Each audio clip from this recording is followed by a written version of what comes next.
Hello, నేను మా మహేంద్రని. అదే నీకు 4 lakhs అప్పించాను కా.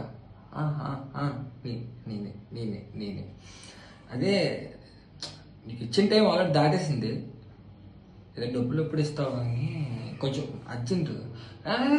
Case case case case case case ఎందుకురా? నేనేమన్నా నేను నార్మల్గా డబ్బులు అడిగాను అంతేగా, దానికోసం కేసు ఎందుకు మామ? ఇప్పుడు 4 lakhs ఇచ్చాను కదా, అడిగాను, దానికి కేసు ఎందుకు?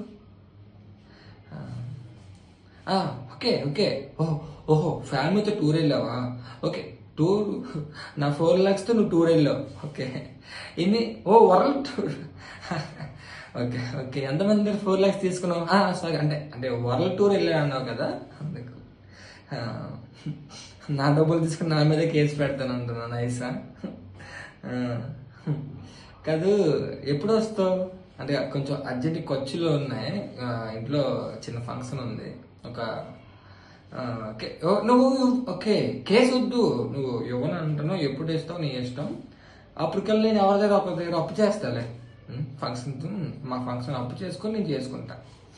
ఓకే మామ, బాయ్. ఫ్యామిలీని అడిగాను అని చెప్పు. ఇంకా 10 మంది అప్పులు కూడా చేయండి. బాయ్ మామ.